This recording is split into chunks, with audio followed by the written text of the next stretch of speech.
libro solo, ¿no? Vaya por delante, lo primero, mi gratitud al presidente del Círculo La Unión, de nuestro casino, como lo conocemos todos, y también, como no, pues a la presentación de mi amigo Luis Gómez.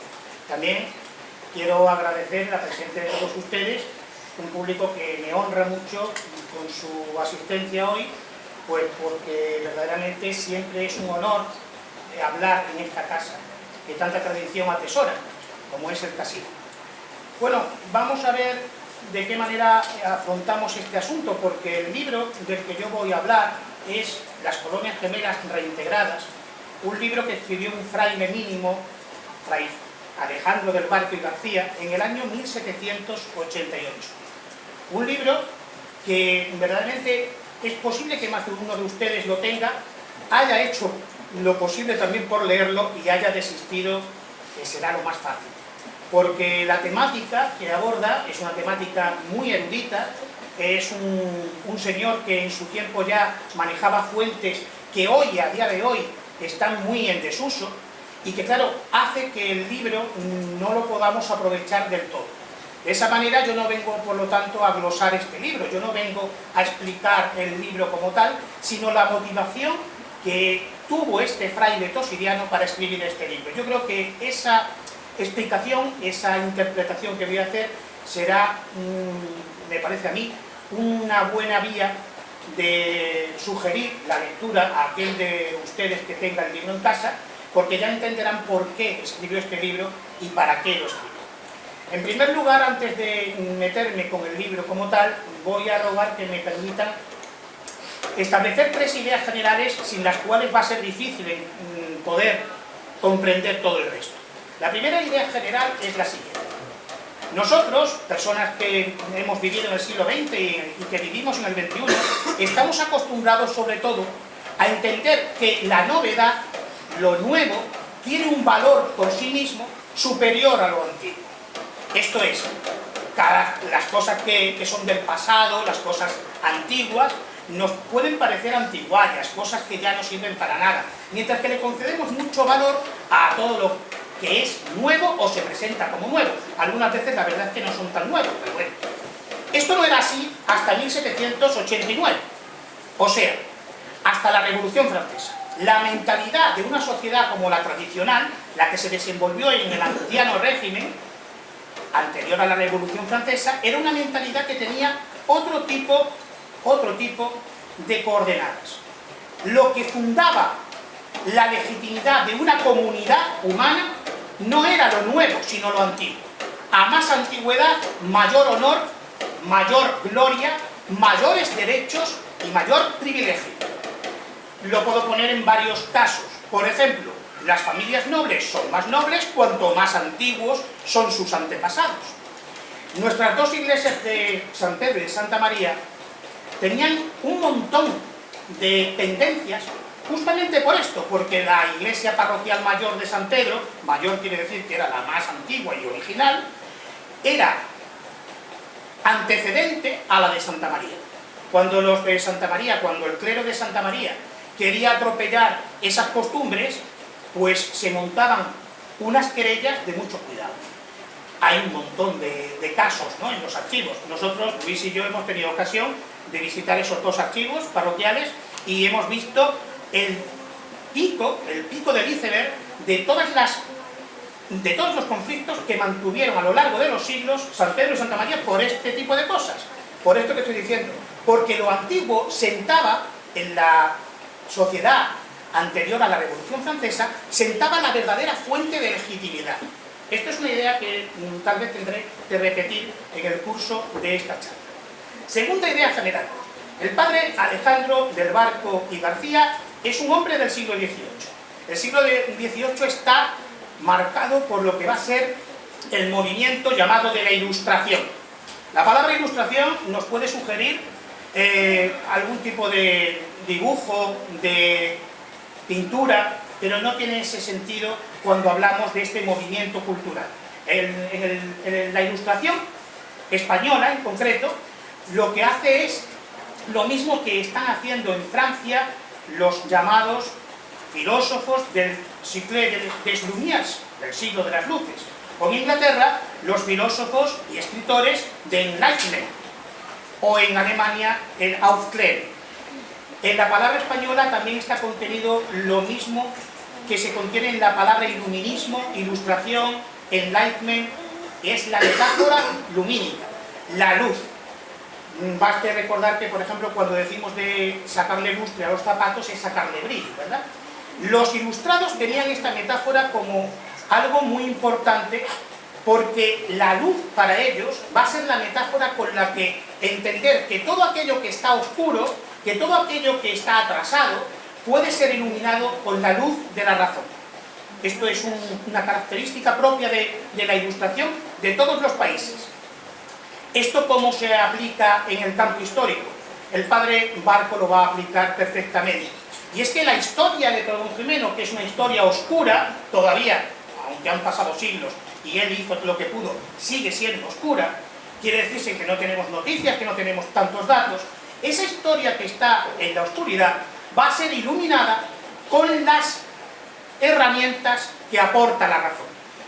Quiero decir lo siguiente, miren ustedes, antes de la Ilustración, la historia que se escribía de España o de cualquier entidad que ustedes me quieran decir, vivía mucho de la leyenda, vivía muchísimo de algunas supersticiones incluso. Los señores de la Ilustración, y estos son clérigos, pero también lo hacen, los señores de la Ilustración no consienten que se dé por historia algo que no esté convenientemente probado. El padre Barco, con sus aciertos y desaciertos, va a hacer eso, va a aplicar los instrumentos de la razón para iluminar esa historia de Don Jimeno que está en oscuridad. Y tercera idea general, ya vamos a lo que es el libro, tenemos que tener en cuenta qué historiadores ha tenido Don Jimeno, pues anteriores al siglo XIX. Don Jimeno ha tenido tres grandes historiadores. El primero de ellos escribió en el siglo XVI y fue Diego de Villalta. Nacido en Torredonjimeno, hijo de un ilustre cortesano de Carlos I de España y V de Alemania, del emperador, Gonzalo Fernández de Villalta, Diego de Villalta nació en Torredonjimeno, pero sin embargo su vida la llevó a cabo en Marcos. Y el libro que escribió en el año de 1576, Historia de la Antigüedad de la Peña de Marcos, resulta que es un libro en el que trata a Marcos, lo pondera, lo pone por todo lo alto, exagera incluso la historia de Marcos hasta el mito, porque todo eso que hablamos de que la Peña de Marcos es la columna de Hércules, etc., es algo que rescata de la antigüedad clásica y que le da todo lo que tiene que darle para que quede en la mentalidad marteña el mismo Diego de Villalta. Pero miren ustedes, Diego de Villalta es tosiriano y sin embargo se dedica más a Marcos. Él llevó allí a cabo su vida profesional y sin embargo en su libro, yo lo he leído, resulta que pone a Torredonjimeno por los suelos. Torredonjimeno para Diego de Villalta, aunque nació aquí, parece que tenía complejo, Torredonjimeno era un lugarejo, lugar o lugarejo quiere decir una aldea. Una aldea cuyo origen, en el mejor de los casos podemos decir que se remonta a la Edad Media, siglo XIV, dicen algunos, siglo XV. Claro, esto era restar a Torredonjimeno lo que he dicho anteriormente. A más antigüedad, más honor, a menos antigüedad, pues mira, es que eres un recién llegado. Diego de Villalta, aunque era tosiriano, era un escritor, un historiador al servicio de Marcos. Sus razones tendría. Sin embargo, en el siglo XVIII nos vamos a encontrar con los otros dos historiadores tosirianos que sí van a marcar una diferencia con respecto a Diego de Villalta. Estos dos van a ser, por orden cronológico, Fray Juan Lendínez Porcuna, que escribirá un libro que no ha visto todavía la luz, no ha sido publicado, Augusta Gemela Ilustrada, en el año 1778. Él nació en 1712 y que es un franciscano. Es verdad que nuestro padre Lendínez nació en Torredonjimeno, pero sin embargo llevó su vida profesional y religiosa en Marcos.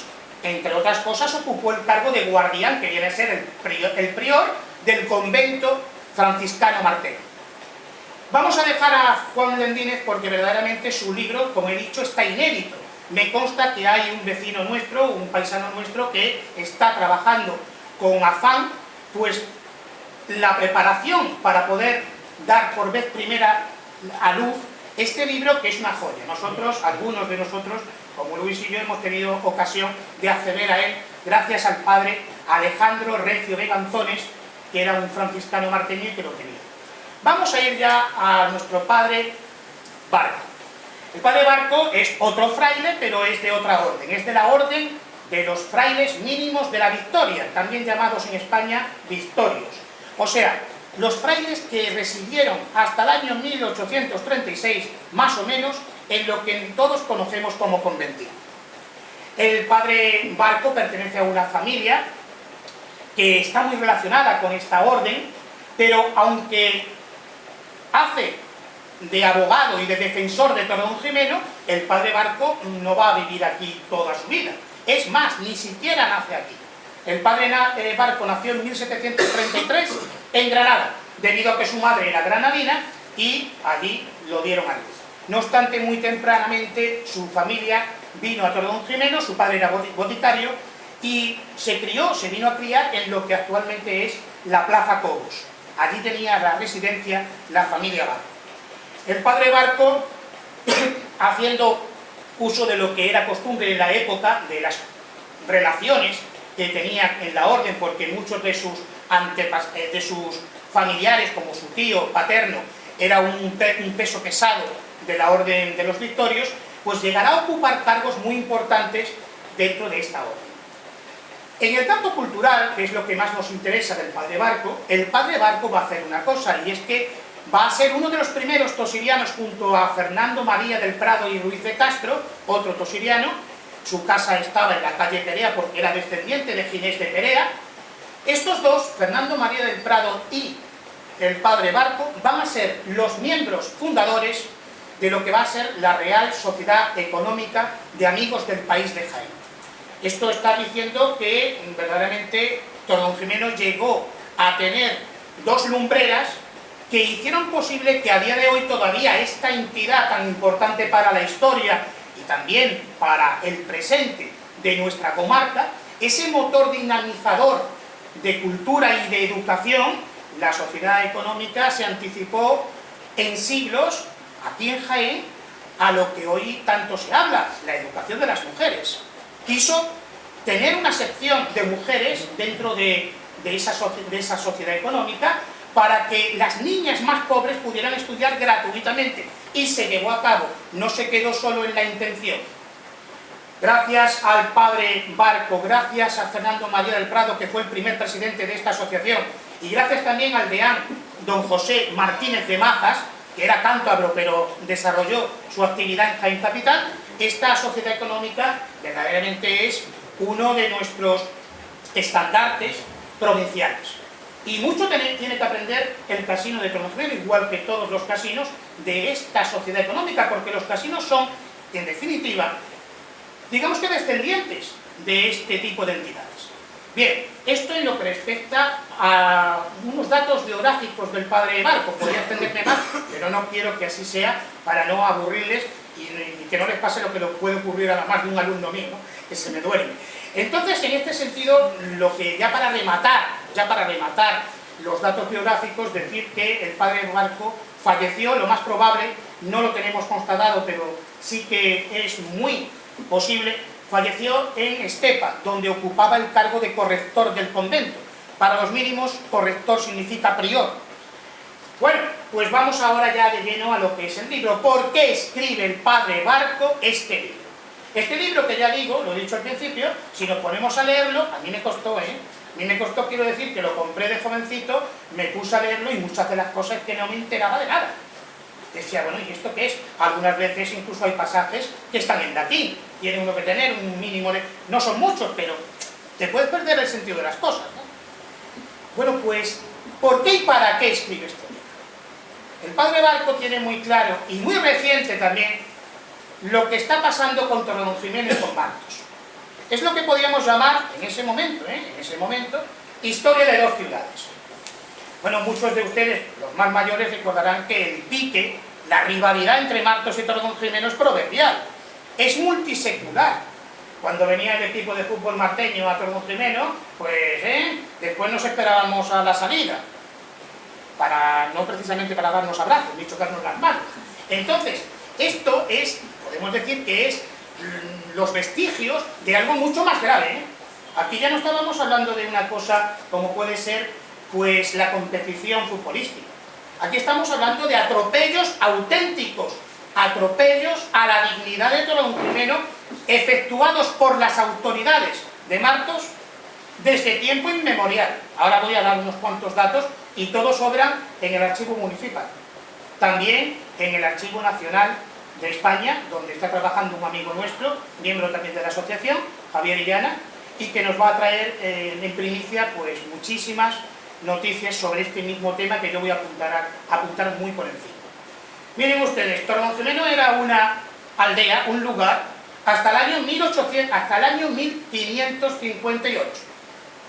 En el año 1551, las autoridades de Martos vienen a Toronjimeno y se llevan a los alcaldes y a los regidores. Esto es como si vinieran ahora los de Martos y se llevaran a nuestra corporación. ¿Y a dónde se los llevaron? ¿De paseo? No, a las cárceles de Martos. Una humillación para Toronjimeno, una humillación también para la corporación, para el consistorio. Es cierto que en 1551 Toronjimeno todavía no era una villa, ¿vale? Pero oye, ya era pasarse un poquito, ¿no? Esto fue tal vez uno de los motivos por los que nuestros antepasados vieron necesario hacerse con la libertad, comprar esa libertad, si hacía falta, a la corona misma. Eso fue lo que hicieron nuestros ancestros. En 1558, todos los vecinos de Toronjimeno se reúnen y deciden aportar quién más y quién menos de su peculio, un dinero con el que ir a la corte en ese entonces era itinerante, pero ir a la corte, aquí donde estaba el rey, o en este caso la regente, doña Juana, hermana de Felipe II. Felipe II se hallaba en Inglaterra en este año, y decirle al rey muy seriamente: queremos quitarnos de encima a Martos, queremos ser una villa, y no por lucir eso del título de villa, sino para que nos dejen en libertad. Esto lo hicieron en 1558 nuestros antepasados y se vinieron con la carta de privilegio que, gracias a Dios, se conserva en el archivo municipal. Bien, ¿qué pensamos? ¿Que los marteños acataron? ¿Qué va? En el año de 1586, el señor Alfonso Enríquez, máxima autoridad de la ciudad de Martos, manda, digamos que a las fuerzas de orden público marteñas, las manda a Toronjimeno y se llevan preso a nuestro alcalde ordinario, que era Juan Beltrán de Guevara. Se lo llevan preso a Martos. Y estos son años y años después de que, efectivamente, ya tuviéramos nuestra carta de privilegio, nuestro estatuto de villa, que podíamos decidir nosotros en ese tipo de democracia de esa época. Claro, no era lo mismo que la de hoy, pero era democracia, había unas elecciones, podíamos decidir nosotros quiénes nos representaban. Y vienen los de Martos y se llegan a nuestro alcalde. Esto dio motivo incluso a motines, a sublevaciones en este pueblo. Claro, hasta tal punto que va a ocurrir una cosa. En la segunda mitad del siglo XVII, Toronjimeno, por otro tipo de problemas, se va a sublevar y va a perder ese derecho que tenía a elegir los alcaldes.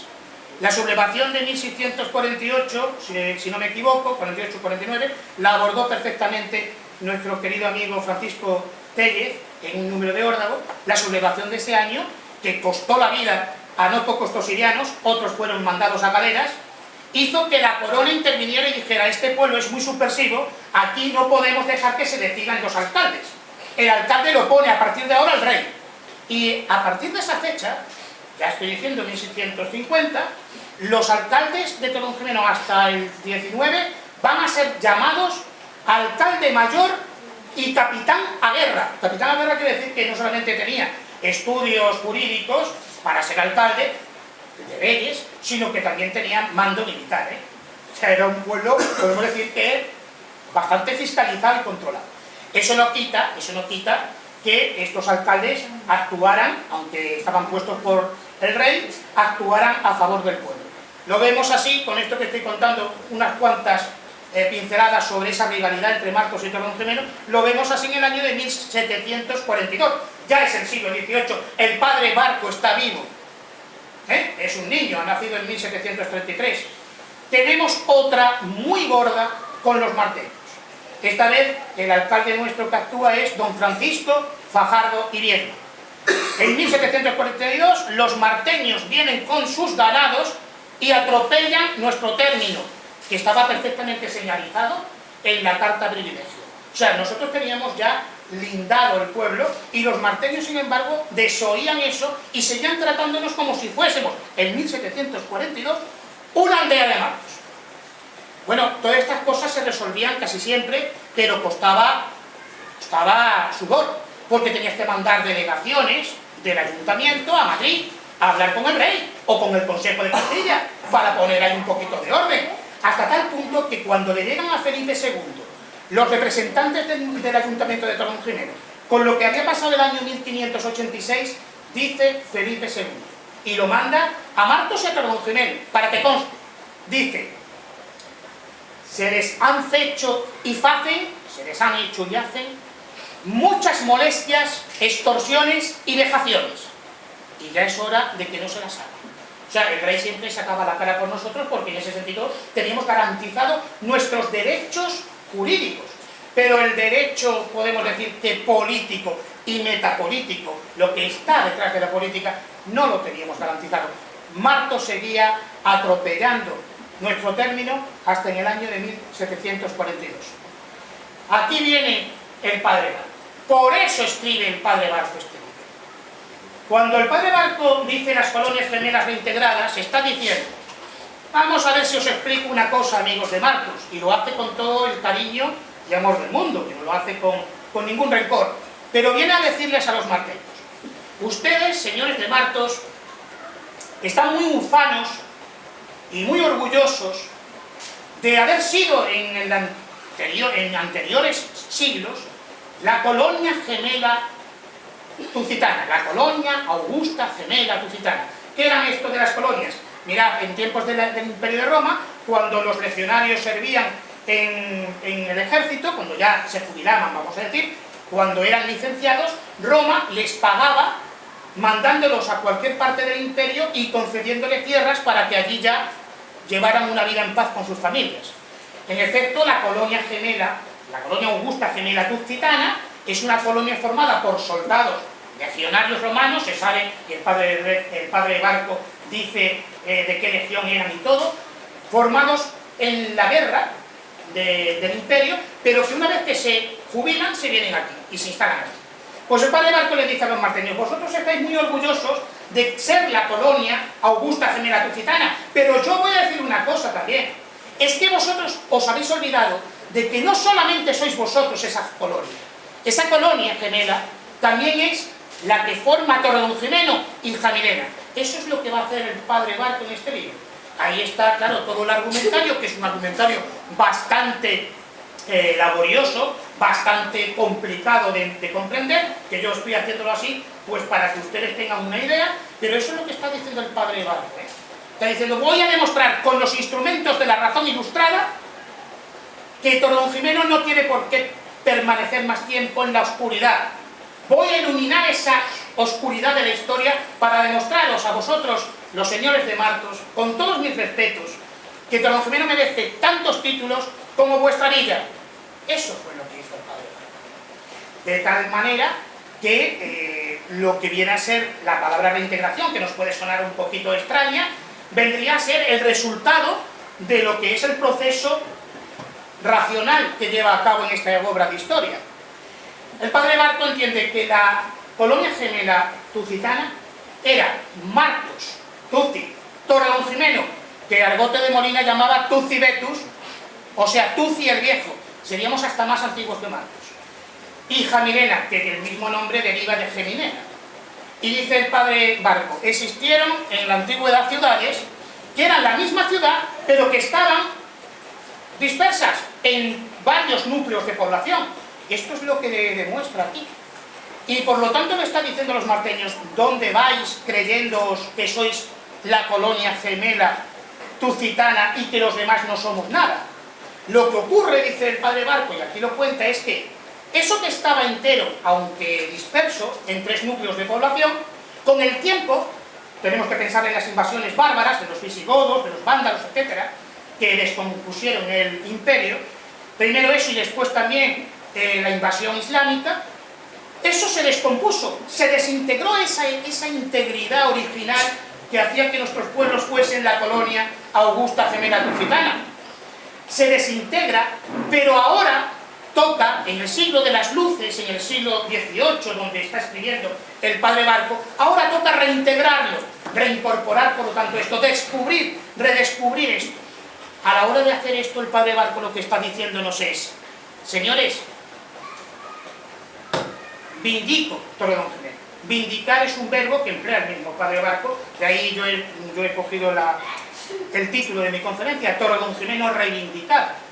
Vindicar es un verbo transitivo que significa, en una de sus acepciones, la más importante para lo que nos concierne, significa la defensa por escrito de algo o de alguien que ha sido ofendido y ultrajado injustamente. ¿Quién era ese alguien ofendido? Torredonjimeno a lo largo de tantos siglos. Ofendido por esa especie de, digamos que, soberbia que gastaban algunos marteños. ¿Y cómo lo defiende? Mediante este. Esto no pasó desapercibido para las autoridades municipales del momento de Barco. Lo vamos a poder ver en lo siguiente. El día 23 de marzo de 1789, el padre Barco, ya con su libro impreso, que se imprime en Madrid, y se imprime por instituciones muy serias, entre ellas la Academia de la Historia, la Academia de Jurisprudencia Española, que eran creaciones de la época. El padre Barco, con unos ejemplares, 12 para ser exacto, se presenta en el Ayuntamiento de Torredonjimeno y les regala a los regidores, a nuestros representantes, les regala esos ejemplares. Y con esos ejemplares le da también un memorial, o sea, una especie de escrito en el que condensa cuál ha sido su intención y cuál ha sido el resultado de esta obra. Hasta tal punto que no me resisto a leerlo, porque dice el padre Barco al ayuntamiento en ese memorial, es un fragmento: no solo miraba oscurecida Torredonjimeno, se entiende, no solo miraba oscurecida por falta de noticia de sus prerrogativas, privilegios y excelencias, sino también motejada, o sea, despreciada, sino también motejada de que carecía de esas excelencias y esos privilegios. Y esto era un oprobio, dice el padre Barco, del que sin agravio de ninguna otra villa, o sea, sin agraviar a Martos, porque yo no vengo aquí a molestar a Martos, pero sí a ponerle las cosas claritas, que sin agravio de otra alguna me parece haberla vindicado. El ayuntamiento recibió este memorial y esos libros pues como tenía que recibirlos, con mucho agrado, porque estaba en ese momento rearmado contra ese tipo de excesos y abusos que cometían los marteños. Y esto se va a plasmar dentro de nuestra edilicia, dentro de nuestro urbanismo, en lo que tenemos todos en la mente cuando yo lo diga. El escudo de nuestra villa, que está labrado en la fuente de Martigor. Si hacemos por recordarlo, es un escudo que, a diferencia del que estamos más acostumbrados a ver, no está en un óvalo, sino que está en un disco. En el lenguaje artístico, en el lenguaje estilístico tradicional, cuando algo se representa en un disco, cuyo nombre profesionalmente hablando sería clípeo, cuando algo se representa en un disco, se está hablando de algo heroico, se le está dando un prestigio. ¿Y dónde colocan esa fuente? Lógicamente la fuente de Martín Gordo estaba allí con esa obra arquitectónica o sin ella, pero nuestros antepasados no se fueron a hacer una obra de esa envergadura a la fuente de San Roque, tampoco se fueron a hacer una obra parecida a la fuente del cementerio viejo, se fueron al camino nuevo de Martos para cuando vinieran los marteños que vieran allí bien puesto el escudo de la villa. Esto en el fondo, ¿por qué? Pues porque verdaderamente la obra del padre Barco, independientemente de tal vez algunos errores que pueda cometer, en los que yo no voy a entrar aquí porque no he venido a eso, desde luego infundió en las autoridades tosirianas y en el pueblo tosiriano el amor propio que nos hace falta a todos para unidos encarar el futuro. En este sentido, el Ayuntamiento, y con esto ya termino, deja una frase cuando se hace cargo de la recepción de este memorial, que es de antología, porque el término, el epíteto que se le aplica al Padre Barco no es cualquier cosa. Dicen nuestros munícipes: siempre conste y sirva de perpetua memoria de tan digno héroe. Se refiere al Padre Barco. Por lo tanto, las colonias gemelas reintegradas son las colonias Torredonjimeno reintegrado, Torredonjimeno reivindicado. Es en el fondo salir al paso y defender intelectualmente, con los instrumentos de la razón ilustrada, en este caso del Padre Barco, la dignidad y los derechos que tiene nuestra localidad. He dicho y muchas gracias.